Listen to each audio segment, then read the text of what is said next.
À la fin de la Seconde Guerre mondiale, les besoins en énergie sont considérables. La Belgique est riche de mines de charbon, mais manque de main-d'œuvre bon marché pour les exploiter. Dans certaines régions d'Italie, c'est la famine. Les vaincus de la guerre souffrent et les populations rurales payent le prix fort pour les égarements fascistes des anciens dirigeants. En juin 1946, la Belgique et l'Italie scellent un accord honteux, bras contre charbon. L'Italie recevra 5 tonnes de charbon belge par travailleur italien arrivé chez nous pour travailler dans nos mines. C'est littéralement une déportation économique. Des milliers de campagnards habitués à l'air vif des Abruzzes, des Pouilles, de la Sicile arrivent chez nous pour travailler sous terre. Des convois sont organisés. L'accueil des migrants s'opère dans des bâtiments préfabriqués, parfois récupérés dans des camps qui datent de la guerre. Les conditions de vie et de travail sont indécentes. Entre mineurs, évidemment, la solidarité est grande, mais la population locale se révèle plutôt hostile. Les macaronis et autres chichos ont du mérite lorsqu'ils arrivent à s'intégrer vaille que vaille. Et puis, au mois d'août 1956, sur le site du Bois du Casier.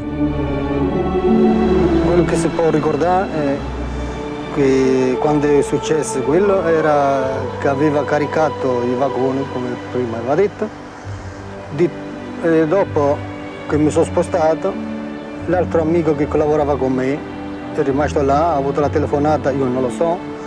Quando sono tornato là ho detto, posso caricarla, la censura? Ha detto sì, lavora, perché lui era incaricato più di me, perché lui parlava bene il francese, io no.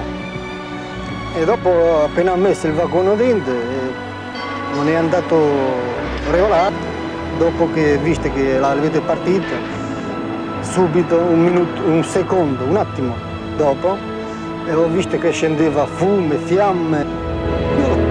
Un témoignage controversé, parfois contredit. On ne saura jamais qu'une seule chose, c'est que les dispositifs de sécurité étaient insuffisants et que les conditions de travail étaient terrifiantes. Avec le magnifique réalisme qui caractérise les milieux financiers libérés, on ne changera rien aux conditions de travail, hormis pour moderniser, automatiser et accroître la production.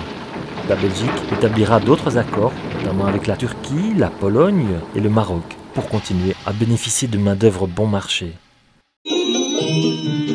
Il n'y a donc pas qu'en Chine ou au Qatar qu'on déporte des populations entières pour raisons économiques. Le dénominateur commun à ce genre d'abomination, c'est le capitalisme sans contrôle, celui qui place l'argent au-dessus des hommes. Dénoncer ce genre de choses, c'est aussi notre rôle de syndicat.